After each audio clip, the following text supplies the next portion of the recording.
everyone, and welcome to another episode of the SempreMilan podcast. I'm your host, Anthony Torgrud, joined by Isaac, not once again. Yeah, finally. I think it's been like 2 years or something since I was on the main pod. Yeah, almost So, as recently as Madison. So, so it's about time. I've been on a few bonus eps, but not the main one. So it's gonna be fun. oh shoot, you're right. Yeah, so you did a couple bonuses, and then the last main might have been about 2 years ago, I think. Yeah, it Yeah. was a long time ago. Wow. It was Well, you, Maddie, and I remember. But yeah, it was a long time ago. oh, wow, that's an interesting lineup. Well, thanks for joining. For those wondering where Oliver is, he is in Germany for the third time for the Euros. He kept leaving after England because he just assumed they were going to lose, but then they win, so he'd book another flight and keep going back out. So wish him luck if you want. Otherwise, be like us and don't. Uh, as always, thank you to our Substack founding members.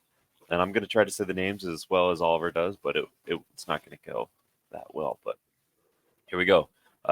Des Windsor McGlynn, Ali Tareem, Tito Mack, Moritz Pullman, Joey Goller, Kemen MJ Matz, Luke Vellano, Raul Escobar, Rajat, Carl Fassi, Nasir, Merlin Flinker, Derek Favaretto, Heavenly 13, and Mike Scholes. Thank you guys so much. And of course, everyone is welcome to become a founding member on our Substack where you get the bonus pod. As mentioned, you get access to the group chat where most of the questions are going to be asked from today. And bonus articles weekly. Isaac, you do a lot for the Substack if you want to talk Yeah, about so it. we do a lot of stuff, and I just want to clarify because we've been getting some questions in the last few weeks or so that you can sign up as a free member, which gives you the newsletter every week, or you can sign up as a paid member, which is either like monthly or yearly plan, or you could sign up as a founding member. So that is if you want to support us a bit extra. So then you basically choose an amount between $50 and $100 to show some extra support, and that's also when you get the shout out here on the pod. So, of course, thank you to all of the founding members, as you said, and also those who have signed up on paid memberships. And with that said, we dive into our first talking point. Fonseca's here, the Yeah, Meester, as they say. Um, you recorded recorded. You wrote down the press conference. You watched it. You did all that for it. What were your initial thoughts? yeah. I had a meeting for the first half or so, but then I Mm. watched it, and yeah, I guess there were a few talking points from it. I guess mainly the defensive issues. He spoke a lot about that because he was asked about that a lot. And he sort of went into like his style of play, and he wants his team to be aggressive and defend in a completely different way. And by the second time he was asked about the defensive issues, he seemed a bit tired of it. So he was just like, I can say for sure that we will not defend as Milan have done in the last few years. So I guess that is a positive for us. Yeah, I'd say that's a good thing. I mean, that was obviously our issue last season, right? So if Yeah, we tidy that up, then good to go. Because the attack wasn't a problem. I think we had 85 goals last season, yeah, a something lot of something like goals. that. So if we keep the attack where it's at and tidy up the defense, then it can only get better. I didn't get to watch the press conference. I was at work, but I watched the training highlights, the clips. I mean, I saw more forward passes in like the 30-second clip that they released than all of last season. So I'm happy with it. Yeah, It was nice to see. I really like the new training kits that they were wearing. Trinity, yeah, looks Yeah, good. even the gray one that Fonseca and his staff had on was really nice. Yeah. What was the most surprising part about the the overall session for you? The Raduna, what they Radu, call? yeah. Yeah. I didn't watch that much of the actual session, but like just based on the press conference, Mhm. I think it was he sort of answered all of the questions in great detail, and I think that kind of is something I really like Yeah. because it kind of shows that he wants to make a difference, and he's not so much. I mean, if you compare it with Antonio Conte's press conference, it was a lot of like, I am the manager, I'm going to do this, I'm this, I'm that, I've done this, I'm going to do Mhm. this. Whereas like Fonseca, it was more talking about his style of play, how he wants the players to like perform, and he also made it very clear that he thinks the squad is of good quality. Hmm. And like the main issue that Milan had, especially in the defensive phase last season, was not as much due to like individual mistakes. It was more so collective ones. And I think that's what we've been saying for a long time. Yeah. And he did say that he wanted to be like aggressive in the defensive phase, and I guess you could argue that we were aggressive last season, but a bit too aggressive and not cohesive at all. And I think that's the main thing that he wanted to change. And I think also that's what stood out to me, like in the he was talking so much about the tactics that like Ibrahimovic had to step in and say, "Oh, we don't want to say everything now" to the reporters. So I think it was a very positive impression on me, at Hmm. least. Just in the way he obviously it's not his first language either, and he was still like taking his time and answering in great detail. So that was very nice to see. Yeah, I watched his masterclass right after we announced him, but before the presser, like Yeah, maybe a week ago, and definitely you could tell, obviously not his first language, and that's okay. It doesn't have to be everyone's first language, but um, he does very well in articulating. Like he made sure to enunciate every word, and it just came out a little slower, but the thought process behind all his tactics really actually did impress me. There weren't anything revolutionary, but it seemed very just well laid out. Like everything had a reason, and I'm sure Pioli did too, but we didn't see that, and he never explained it so clearly that it made you think maybe he was just kind of winging it, saying, go out there, have fun, do your best. But it doesn't sound like that's what Fonseca is going to do. It really did seem like every player has a set role. They do specific things with the reason of helping the other people to do theirs. And again, yeah, I'm sure that's not a new thing, right? Like I'm sure every coach is like, of course we play with the system. Why would we not? yeah, But after the last couple seasons, it seems like maybe we didn't. So um, it was cool to see. I do like that Zlatan kind of told him, hey, don't don't give away everything now because yeah, other teams will watch that press conference and say, "Oh, this is how they're going to play." All right, like if he's going that in detail about it, that's a part of the film. They're going to watch it. They're going to know. So yeah. And interesting. that was the problem with Pioli as well. I Hmm. think he didn't speak that much of his like style of play in the first years. But Yeah, then after we won the Scudetto, he had that meeting, I think, at Milanello with a bunch of like journalists and people of like who were famous basically, and he spoke about his tactics. And yeah, then it was that season as well that we sort of felt like every team figured us out. yeah, So you kind of exactly. wonder, was it something that he said there, and didn't he change anything like from game to game? Hmm. But yeah, I really agree with you. I think he Fonseca has like studied us in a good way Yeah. and like knows the players and what he wants from each of them. And then it's The just about the full picture, right? Getting all the Mhm. players on the same wavelength and doing the same things. Yeah, I mean, you say full picture. That's another thing that I saw was an all new medical staff from his Yeah. people. You don't know if that's a good thing or not yet, but we do know it needed to be completely overhauled from last season. So it sounds like just he is aware of every issue we had last season. Like you said, he studied us and he's being proactive about it. So while we may not be being as proactive in the market as we all want right now, at least the coach is doing his part. He's Yeah. he's studying us. He's identifying problems. He's making the adjustments accordingly. And I don't know. I mean, I'm kind of excited for it. I Yeah, me feel like I too. wasn't. I feel like Fonseca was like okay signing. It wasn't in my top three candidates that I wanted.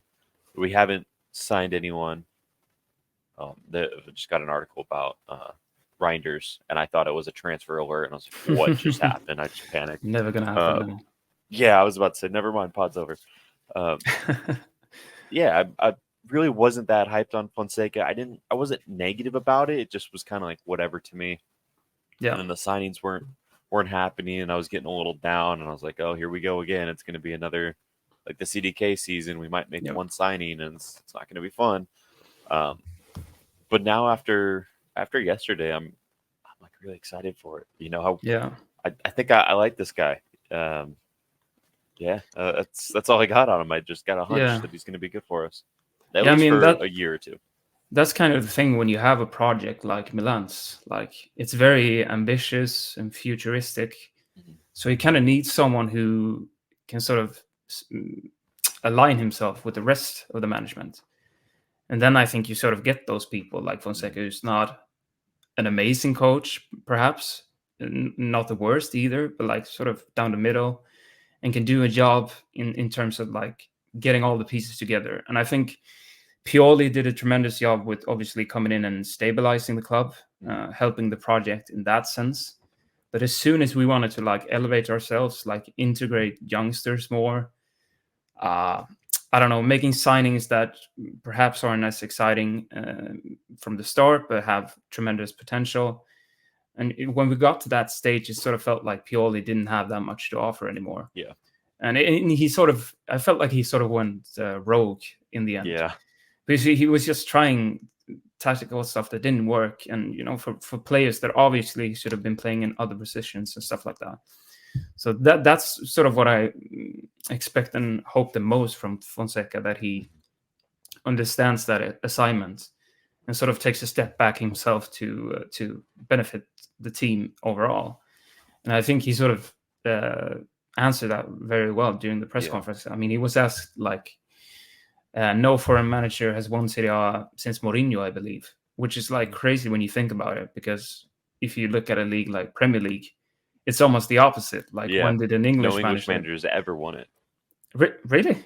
Yeah, Is that ever. true? I'm like Oh, 90% true. At least in the Premier League era. I don't know about it's a very long. before It that. must have been a Yeah. long time ago, Yeah. because when you think back, it's all like Man City, Guardiola. Then you have Hmm. Conte with Chelsea, Ranieri with Leicester. I mean, so it's Yeah. really. I think he understands that assignment as well. That it's a big task, and And it's I something think that he wants to do.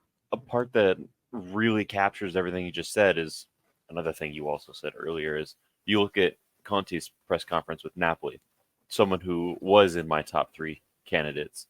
And like you said, everything was very me, me, me. Yeah, I'm in charge. I do this. This is what I've done. I'm going to do this, blah, blah, blah, blah, blah. And it shows exactly why we didn't want him because we don't have a win now project. Like Napoli's going all in. yeah, After winning their first Scudetto in most people's lifetimes to finishing 10th last season, they're going all in to get back up there. yeah, So they're doing everything. They're splashing the cash on Buongiorno, other players, Conte, and if it doesn't work out, oh boy, it's going to be a disaster for them. But we've consistently been second, first, second, fourth, second. Like we've been right there. So yeah, we're building up slowly and consistently because we're right at the top already. There's only a little bit of room. Now, yes, it was a 20-point margin last season, but still, second place. Only one team outdid us, and you could pinpoint a lot of the reasons behind the massive gap. yeah, And I think Fonseca's already addressed a lot of them with the defense and the medical staff, et cetera, et cetera.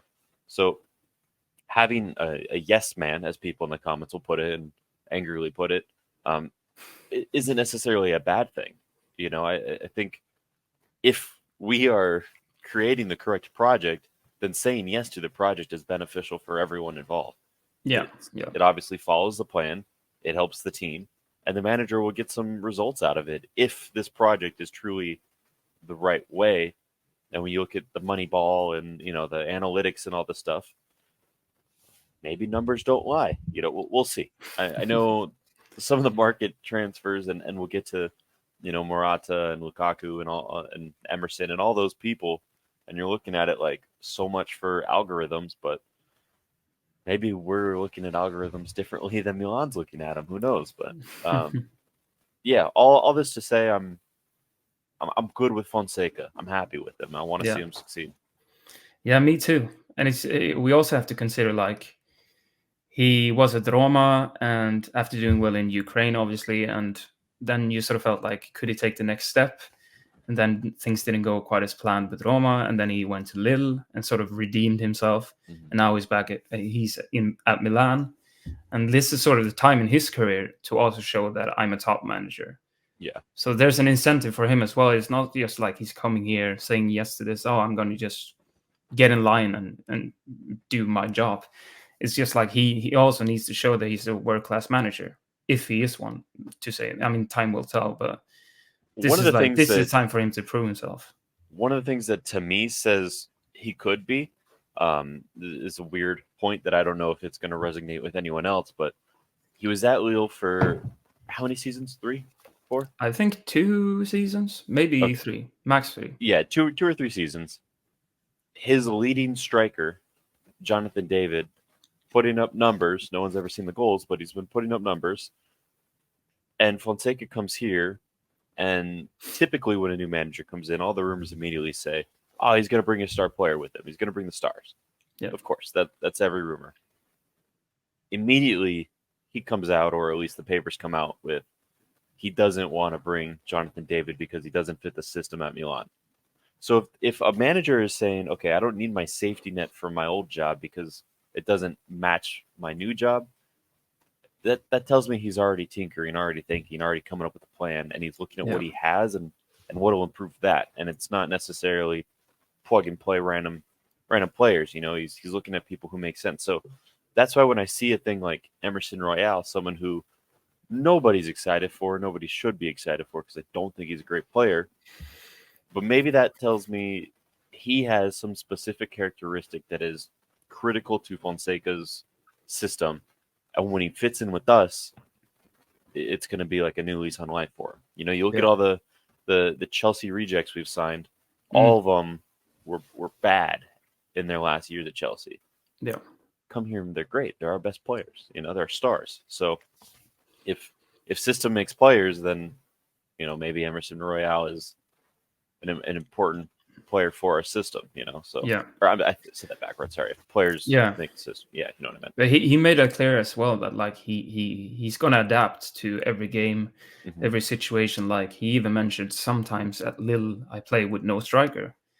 So he's clearly very very willing to like adapt based on the game.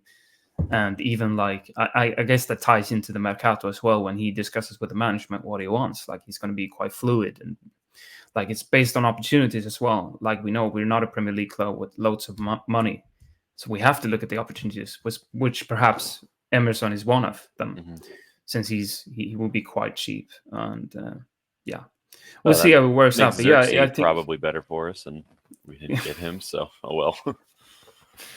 Yeah, but that's the thing. Yeah, we're going to talk about that, I guess. But that was a lot of money. So yeah. Okay. Should we move on to mercato talk or anything else on Fonseca? No, I think that was pretty much it. Just that we're excited. I guess there's some optimism anyway in the way he spoke, and I guess the partnership with Ibrahimovic as well. Like both of them were able to answer every question in detail and without hesitation, without stepping on each other's toes, and like stuff like that, small stuff like that makes a difference in my opinion. Yeah, good cohesion. And then just non-football related, I really liked the video of him landing, coming off like this the jet and coming out of the building there. It's like an influencer. Yeah, he looked like he had a lot of like just aura. I know that's like the new term all the kids are using, so that's what I'm throwing out there. But he had it, he had the it factor. Definitely. Yeah. All right. Moving on to the mercato. So I got notes which you sent me. So the main one, Morata is now the key target. Yeah. Thoughts? My thoughts are probably more positive than most of the fans, I would assume, because he's a player who scored 21 goals last season, which isn't bad, to be honest. He's an experienced striker. He knows the league. All of that stuff makes a difference, in my opinion. And I think that he could be a good signing. I mean, he would cost, I think his clause is like 13 million. Yeah. Which is like, it's not a lot. And at that point, it could be worth bringing him in. 13 million. It's fairly cheap. Yeah. I personally don't like Morata at all. I never have. Every time we've been linked with him, I've said no. Juve twice, Chelsea. I mean, how many times has this guy flopped? Well, yet he has a lot of trophies and a lot of goals. And yeah, you look at his goals last season, like you said, 21. in all comps, excluding his assists. I don't know how many assists he had all I comps, think it but was 5 or something. Yeah. something like that. Yeah, Yeah. good, decent amount. Nothing crazy, but decent amount. Um, you look at our other striker target in Lukaku, also 21 goals in all comps last season. Someone who people said had a bad year last year at Roma, still had 21 goals all comps. Yeah. They're both 31 years old, and they both have different good characteristics. Lukaku obviously has that hold up play. Morata not so much, but he's a good striker. He's going to be in the box. He's going to poach for you. They are both known for missing big chances, but Mm. clearly last season they put away a whole bunch of them. So, Yeah. if you miss 10 chances but you score 21, I'm okay with that. That's good. You look at our strikers in the past. The last time we had a player score over 20 goals in all comps was Baca. That's a very long Oh. time ago. Yeah. Like I liked Baca, but most of the fans said he was horrible, and Yeah. these guys have more numbers than he did. So I'm torn. I really just don't like Morata, but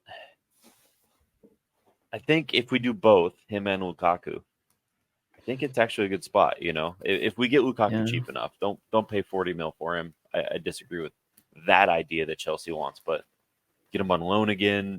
Get him on cheap. If you spend 40 mil on both of them combined, then we're in pretty good shape because that at least gives us 2 to 3 more seasons of Yeah.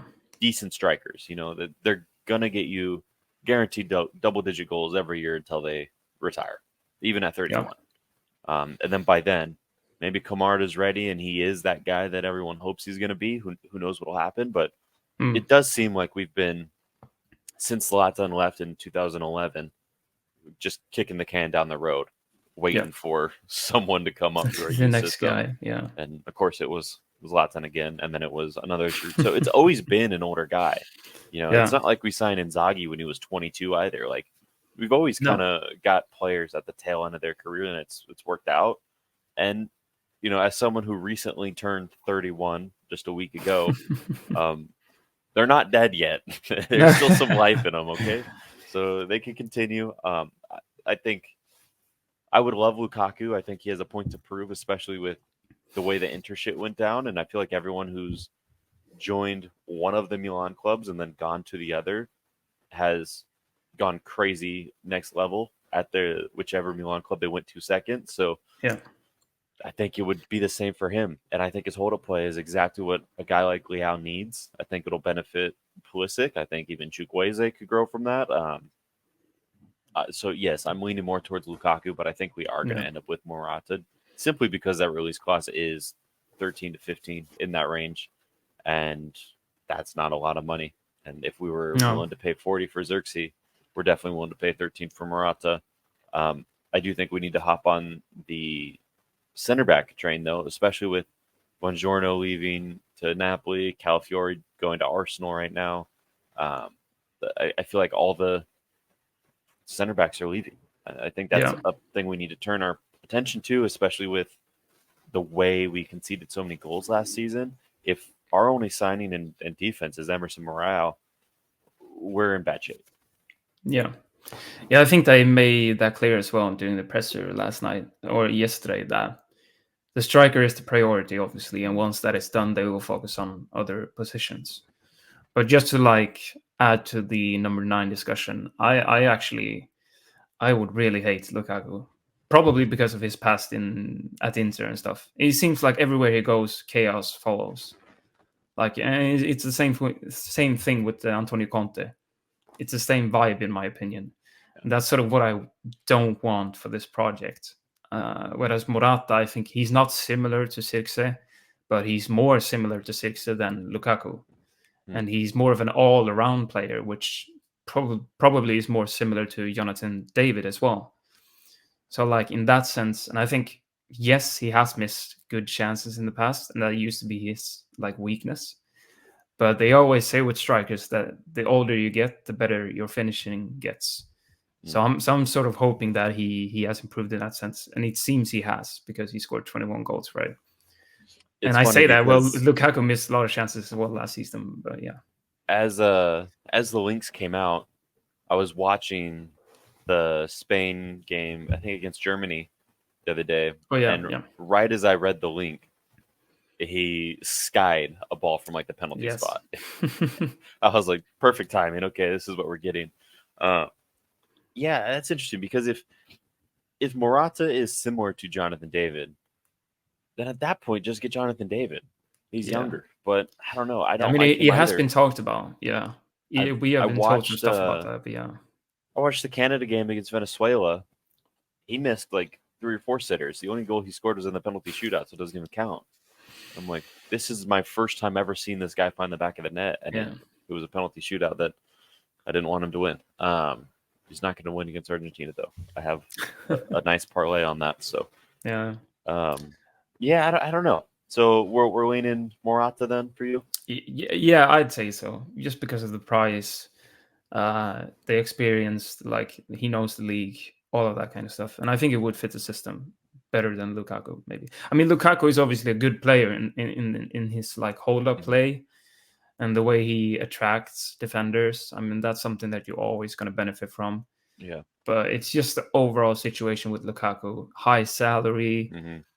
he turns with the wind. I don't know if that's the Yeah. expression, but you know what I mean. Yeah. Yeah. So it's just sort of like I don't want that chaos right now, and we shouldn't go for that. Really, we should go for someone who can do a Yeah. job, be My thing loyal. is, I would rather, if we're gonna get one of them, we should get the other as well. I don't think Yeah, maybe either one of them is enough on their own for what we have because who's our backup? Jovic and then who? Jovic. You know, Yeah, like I guess we Colombo have perhaps, but Okafor, he's gonna leave. Yeah, Colombo. Yeah, Colombo's probably going to go on loan. I saw him with his new hair and his yeah, hairband. That man wants game time. He doesn't want to be third yeah. He choice off the bench, should get it as and well. he should get it. He's at that age Yeah. where it's probably starting to be make or break for his careers. He Yes. needs to start playing, and at least at a Europa League level club. Otherwise, he's going to be forever Cutrone going up and Yeah. down with Serie B teams, um, who will be in Serie A next season with Yeah. Como on a very It's good gonna be team with good. Varane, hopefully, and yeah, Como will be exciting. But yeah, that's it on the striker front. Um, oh, speaking of strikers, Origi. Origi and Ballatore are going to be playing with the Serie C Milan Seriously, Futuro team. team. Yeah, it was so That funny because like I said, I was working for the first half, or I was in a meeting, so I just turned on halfway through, and the first question was that like Origi and Fode Balotore have not been called up. Why?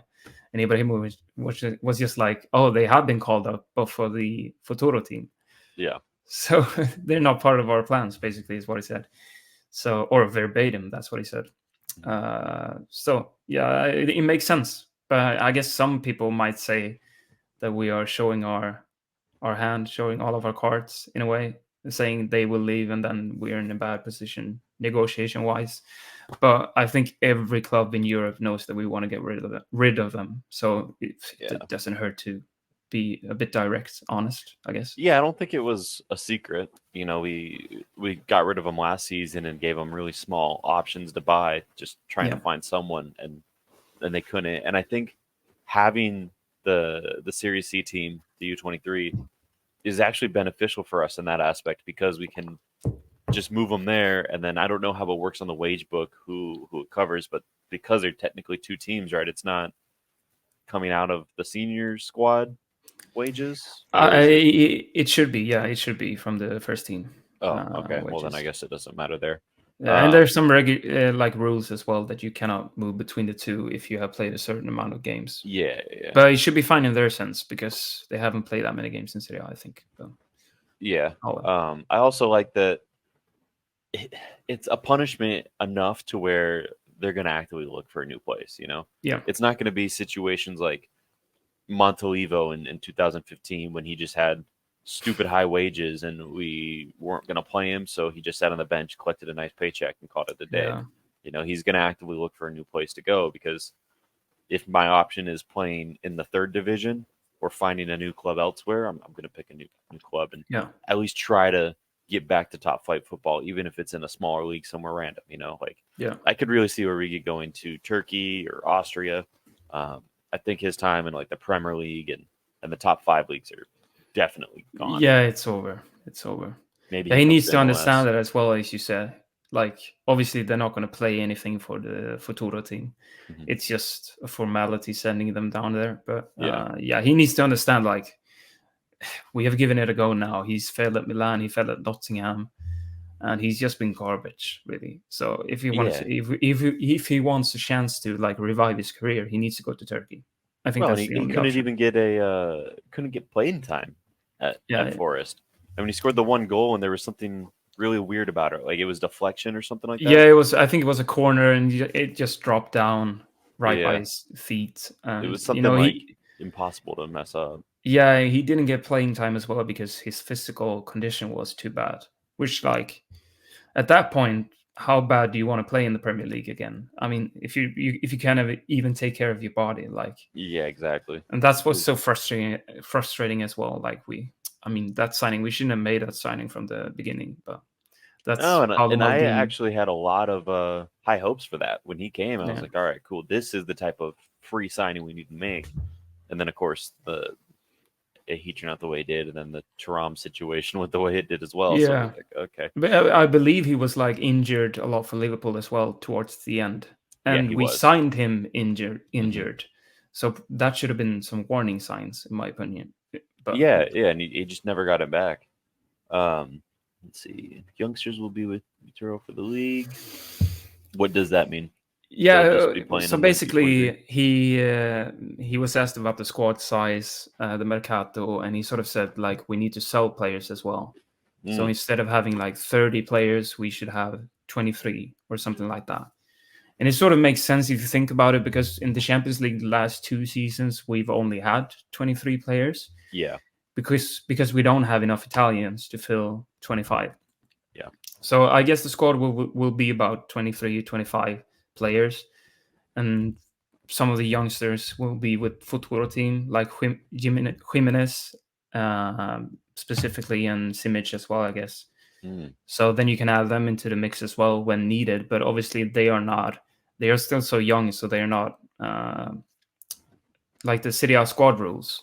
They yeah, are young enough to not have to be included in the main list.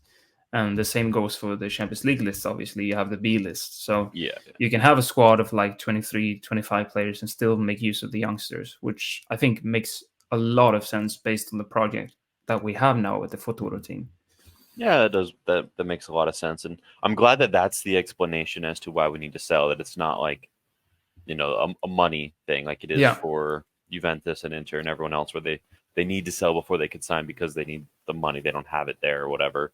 For Yeah. us, we have too many players. So Yeah, and we um, want players that are useful for Fonseca, is what he said yeah, specifically. So, and that makes so much sense. yeah, of course. Yeah, I think every club should do it that way. They should be yeah, getting the players that fit their system, not just players that have name value. But what do I know? So yeah. I think it does help with competition as well when you have a thinner squad, like oh because yeah, then definitely. the players that are included in the squad know that they have a chance, right? Hmm. So they're gonna fight for it every week, and it's not like you have 30 players and oh, you might get a chance next week or whatever, like we saw with some players last season. So it makes total sense to just dial it down a bit and just focus on the players that are going to make a difference Yeah. in the end. Yeah. I mean, you have 11 players on the field at any given time. You should have Yeah, at least one backup for everyone. So 22, and then maybe a third goalkeeper or an additional center back or something, yeah, striker, whatever. And that's your 23 right there. Currently, we don't have a backup left back still. It's just yeah, Teo. yeah. And we don't know what's going to happen on that front either, because they sort of, I think Ibrahimovic said that we're going to have Jimenez as the backup, Hmm. and when he's not playing with the first team, he's going to play with the Futuro team. And I think the explanation for that was that Teo is going to play so many games anyway. Yeah. So it's just like, do you sign a left back when you know that Teo is going to play 95% of the games, and when you have a youngster who can like shift between the two teams? I mean, it's a difficult one because Hmm. some do want us to have a deputy, in like a real sense. But yeah, I don't know. Yeah. I think competition would be very beneficial for Teo. Yeah, He's the type of guy that job security is not good for. He'll get complacent. He'll protest on the pitch, which I don't yeah, like. But the other thing to consider is if we're getting Emerson Royale, Calabria is not going to be the captain anymore, so that yeah, becomes Teo. exactly. then the captain should be playing, right? So um, that'll be interesting to see what happens there. If Teo's going to be the full time captain next season, then his performances need to be consistently top level.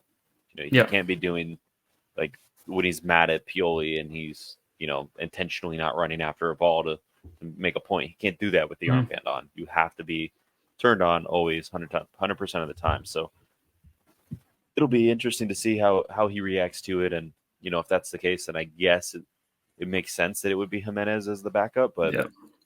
I still would like a little someone there to push him. I don't think anyone's gonna you know overtake him for that starting spot. He's probably the best left back in the world, if not Yeah. top two or Definitely. three. Um, so who do you get that's really going to challenge that spot? Probably no one. No It'll one. have to be a young kid who's coming up, and then you Yeah. discover it's like, damn, this kid's good, and that could be Jimenez.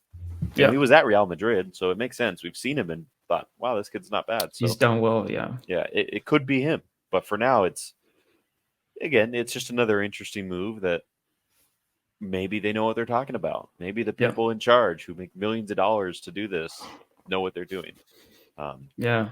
And I guess that ties in with the next point as well with Menyon and the renewal. yeah, Because during the press conference, Ibrahimovic said that Fonseca is going to play in a way that Theo Hernandez is going to like.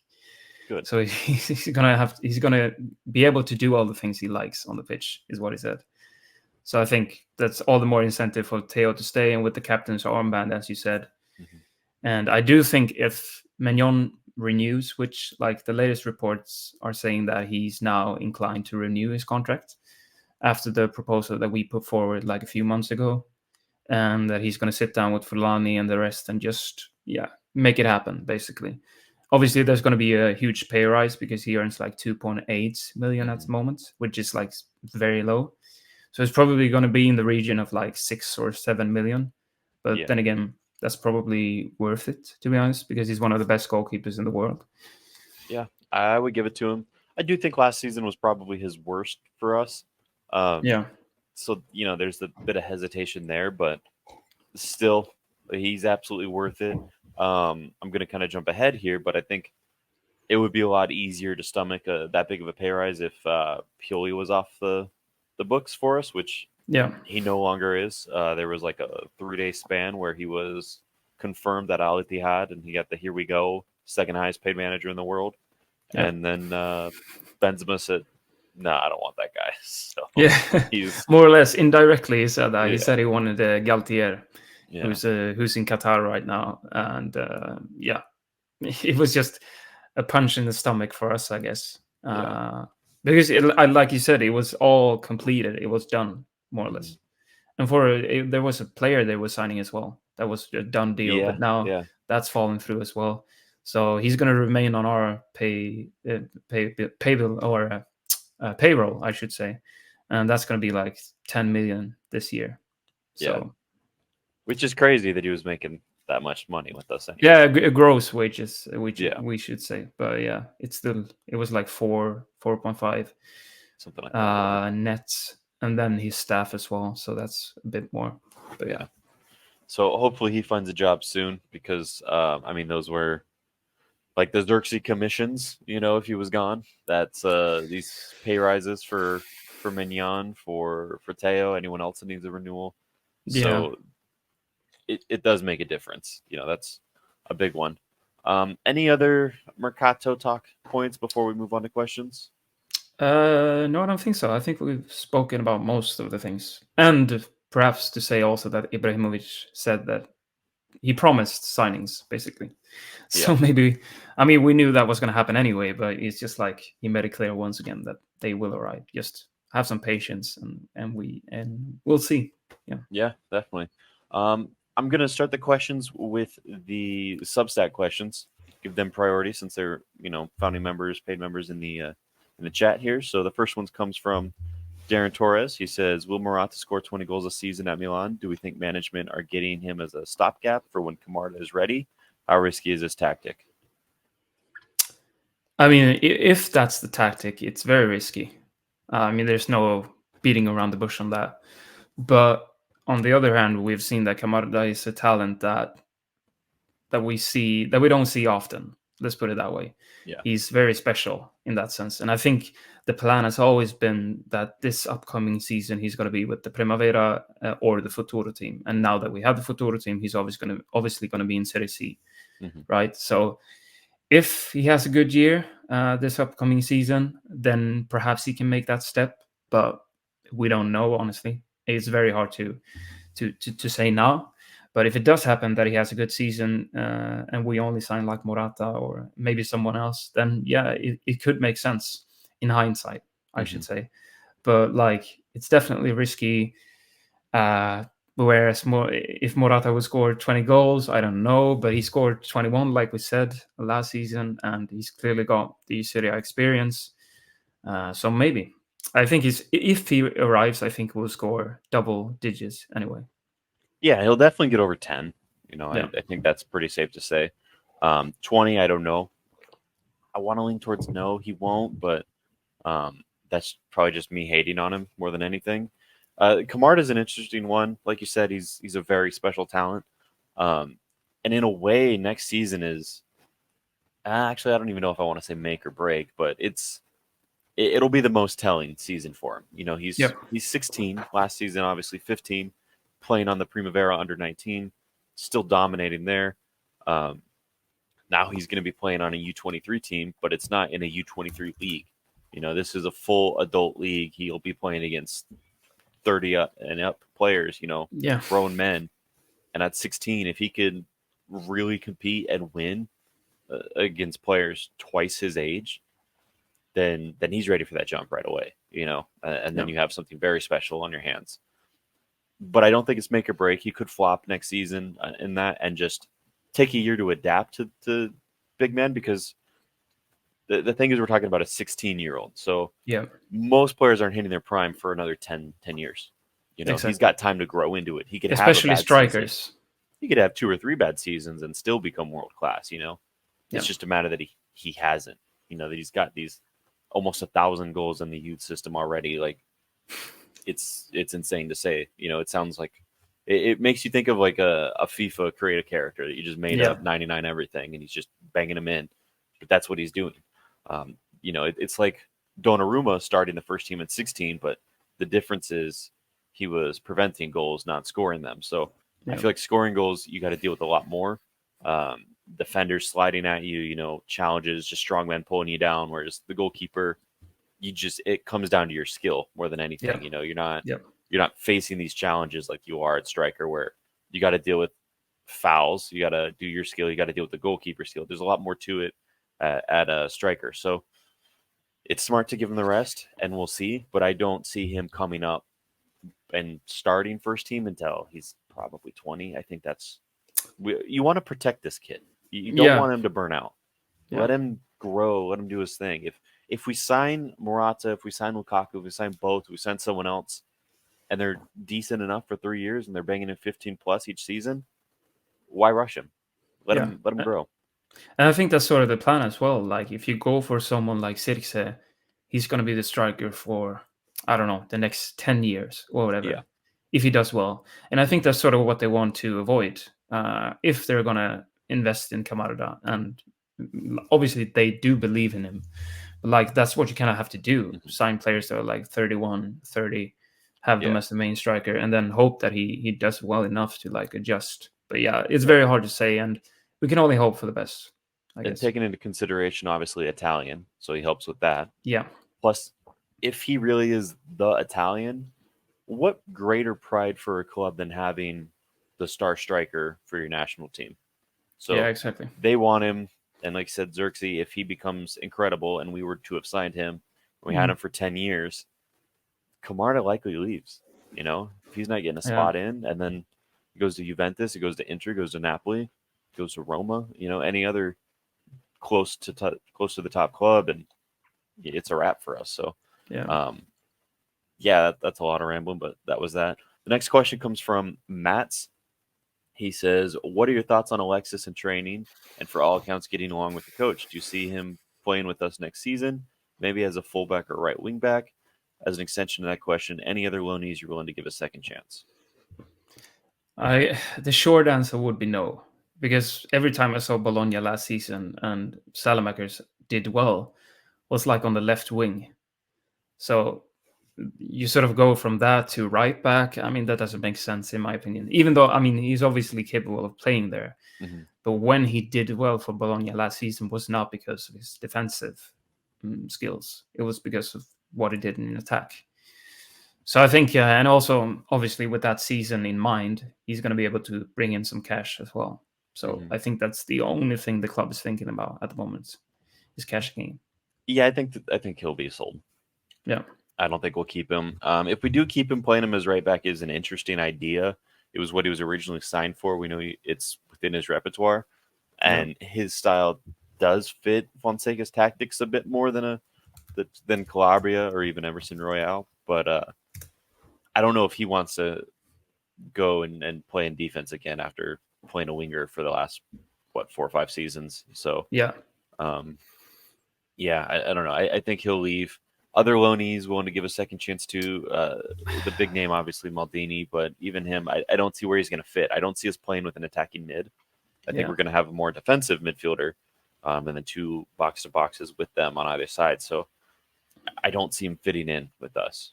yeah, exactly. And that's another player that will bring some cash as well. Hmm. So it's just like we don't really have any prominent loanees. I guess the Ketelare was the only one, and Yeah, he left obviously. So right. now it's just minor players left, and I don't know. Maldini obviously did well, but I think he's injury prone. And if Hmm. you can cash in now, he's got 1 year left of his contract. So if he stays, you need to renew, and then that's a whole problem in itself. So I think just sell, cash in, take the money, and invest in the mercato again. Yeah, agreed. This one is not on the Substack. This is back to the Twitter. This is from Mike S. Despite a lack of statistical goal contributions, Leao had some good moments during Portugal's run in the Euros. Has his value increased, decreased, or stayed the same following the tournament? Stayed the same, I'd say. It definitely hasn't gone up, but I will say that Portugal played horrendous attacking football at times. I Yeah. mean, I think the only game they played direct was like against France, and then they actually played with some pace, sent it out to Leao almost immediately, and he was able to run at the defense, which is Hmm. when he shines. Like most of the games, aside from that, he was like getting the ball and he had two defenders immediately. Yeah. And then it's very difficult when you're at a standstill, like to accelerate. It's very difficult. And then obviously he had his diving issues during the tournament, which was I don't know where that came from, but yeah, I think it stayed the same because he's still a player with tremendous potential and he's still young. So, but then again, we don't even really know what his value was before the Right. tournament. Yeah, I think in the eyes of like coaches and managers, it's probably stayed the same because Yeah, he did have some good moments. But in fans' eyes, I'd say he probably decreased. I think a lot of yeah, fans just look at goal contribution and say, "Oh, 0 goals, 0 assists, bad." When we know that's not true, and it doesn't paint the full picture. There's a lot more yeah, going on in Portugal than just Leao not scoring goals. I know ratings aren't always the greatest thing to look at, but if you go back and look at that whole competition, the Euros for Portugal, obviously excluding the one game Leao was suspended for, he always was one of the top 2 or 3 ratings, yeah, and their striker, who got to play the full game every game, was consistently the lowest rated player on the field. So, make of that as you will. It's not his fault that he didn't get an assist. It's the other players. If yeah, he made the right opportunities, it's on the striker for not finishing. Now, him not getting goals, sure, that's on him. Like you said, it didn't play to his favor to be receiving the ball in his opponent's final third. He needs space, he needs to run, accelerate, and he can't do that from a dead stop when you're surrounded by all 10 players. So, and that is actually a worry of mine with Fonseca. Maybe that puts Leao in similar situations if we're going to play a more aggressive, forward based, less counter oriented style. So we'll see what happens with that. But yeah. I would say stay the same, or decreased. Next question from John Simile. What are the chances Fonseca plays Okafor as our number 9? He produced in limited minutes last season. Seems like a waste to have him just be Leao's backup. I mean, it could happen. I think, like we said before as well, if he wants a mobile striker, that's sort of the perfect player for it. Um, obviously last season, I mean, he just came off the bench and scored some important goals, but he didn't really show that much from start, and he didn't play anything, I believe, for Switzerland, which was really really strange. So I think first and foremost we need to like focus on getting him consistency. Hmm. So that would be sort of playing him in his preferred position and trying to get him going, because this, I mean, he's a player with potential, but he hasn't shown that much in my opinion. At least when you speak about consistency and you want your players to perform week in week out. But it's definitely an option, and like you said before as well, it depends on how Fonseca wants to play, and we will have to see. And if Morata arrives, maybe he can be a backup along with Jovic. Who knows? But yeah, Yeah. I really like Okafor. He's one of my favorite players on the squad, and I do wish we'd use him a bit more. yeah, I don't think he'd be the starting nine. Obviously, we're going to find a striker and we're going to sign him to fill that role. I would love to see him as the first off the bench, but I don't know if it'll happen. I think no, Okafor might actually fit Fonseca's system as a left wing more than Leao. Not that Okafor is better than Leao, obviously. I think Leao is our best player, but just looking systemically, I think it makes sense to give Okafor a shot on the wing. So it'll be interesting to see where he plays. Obviously, his goals per minute contribution is very good. very So good. Yeah, definitely still give him minutes and mm, hopefully more minutes and see what he could do. And I really dislike the Swiss manager for not giving him any time in the Euros. yeah. Um, yeah, He blamed us as well. That was so strange. which is ridiculous. So we didn't give him Yeah, enough minutes and then gave him zero. yeah. Poor physical conditions. Like he's not played. He's been able to train. Yeah. Just kind of grazing over the rest of these, and a lot of them kind of are touching on the same thing about Mr. X. Some people asking about Lukaku, Morata. Some people mentioning Santi Gomez, Sesko. So I guess I'm just going to combine all of them. And out of those four, Morata, Lukaku, Santi Jimenez, and Sesko, who is most likely? Who would you like the most? And cost, what do you think? I think Morata is most likely, um, based on the reports in the last few days, anyway, and just because of the cost as well and everything he would bring. But I haven't seen anything of Jimenez, to be honest. But he seems like an interesting player, so I wouldn't mind taking a gamble on him. I mean, obviously, like I said, I haven't seen him that much, so I really don't know. But he seems like a player that could be a striker for the future. But then again, that's a discussion about Camarda and what do we want for the future. Like it's all of that once again. So yeah, I think Morata is the most likely one, and I think he will be the one to arrive, and Yeah, probably very soon as well. I think it'll be Morata as well. I think price wise, he's the cheapest one. It's the easiest, and I think the management, while they're not saying it, is feeling a little bit of pressure. They're Yeah, seeing all the other clubs make signings, and we're still stuck on this after spending almost 2 months on Zirkzee. more Um, months, more yeah, months. I think they want to get it done, and I think Yeah, they also know that no one's going to be 100% satisfied with Morata as the star striker. So they really got to hit every other spot yep. perfectly. Um, so we'll see. But on Jimenez, I think he had a really good season last year. But I watched every game he played in Copa America.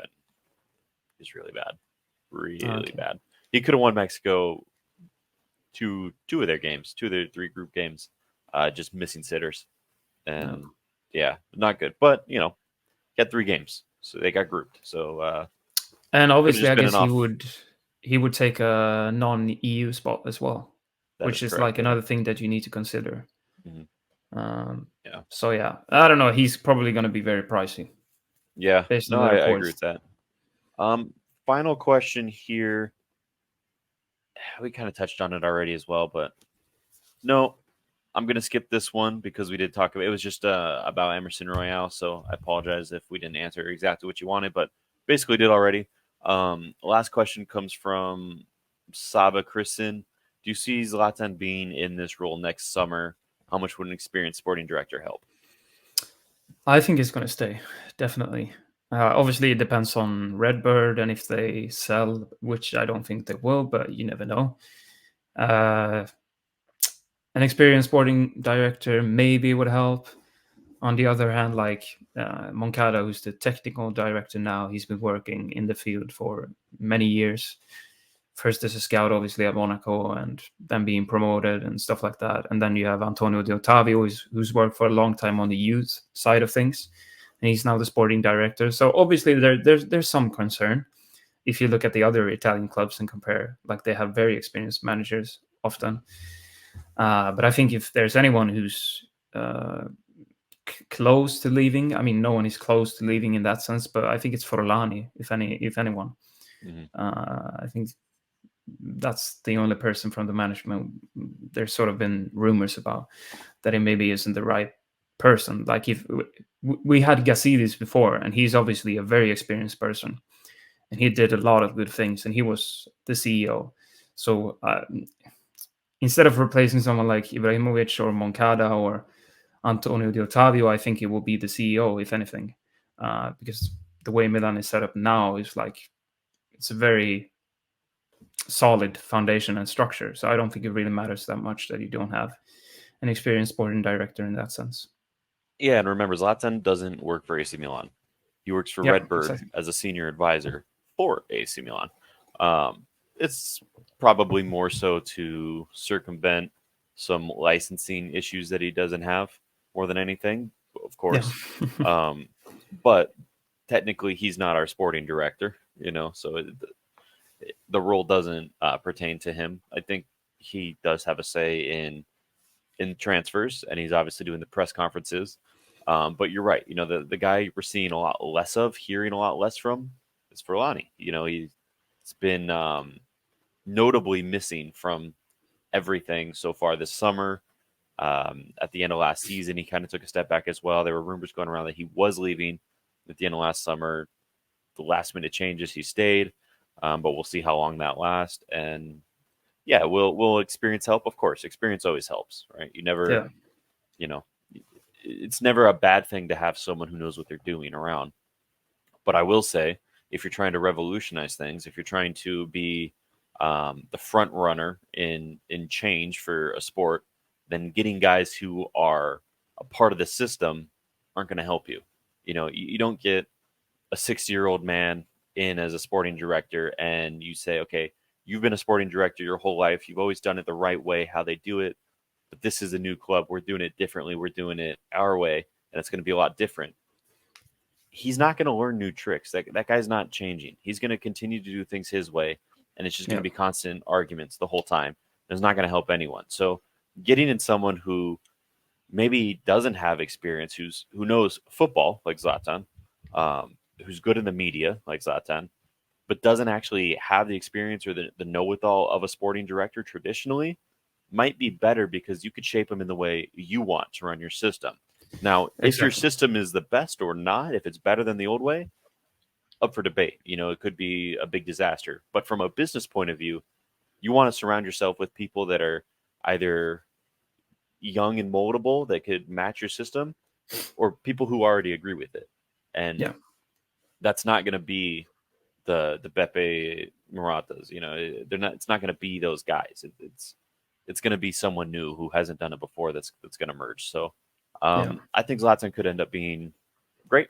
You've seen it before. That he's not the first player to go into managerial role, and he won't be the first to succeed if he does. So that's that. yeah. I agree. I agree.